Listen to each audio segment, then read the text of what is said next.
طاقية أخرجت حسن الفد من عالم النجاح إلى عالم الحموضة. إليكم التفاصيل.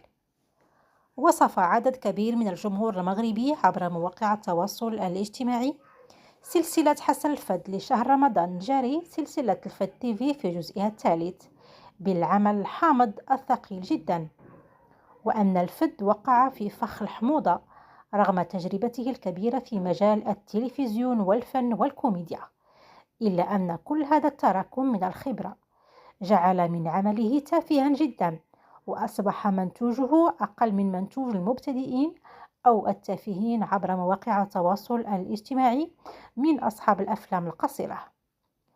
هذا ولاحظ عدد كبير من المتابعين أن سر نجاح الممثل الكوميدي حسن الفد يكمن في بساطة الأدوار الشعبية التي كان يلعبها، وأن عدم ارتدائه الطاقية في عمله الجديد أخرجه من عالم النجاح والشهرة الذي كان يحققه كل سنة، وأدخله عالم الفشل والحموضة، وأصبح ثقيلا على القلب والروح وفق التعاليق المصاحبة لمقتطفات سلسلته المنتشرة على مواقع التواصل.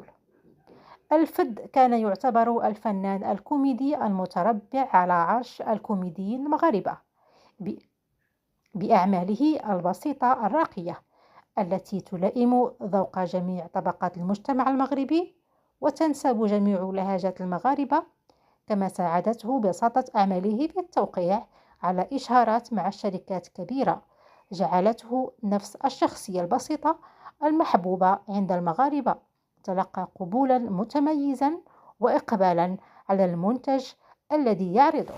وقد هاجم الفنان المغربي رضا العلوي الكوميدي حسن الفد في سلسلته الجديدة التي تعرض خلال شهر رمضان عبر القناة الثانية دوزام. وأبدى رضا العلوي من خلال منشور عبر حسابه الخاص بموقع انستغرام رأيه في حسن الفد بعد عودته بسلسلة الفد تيفي 3.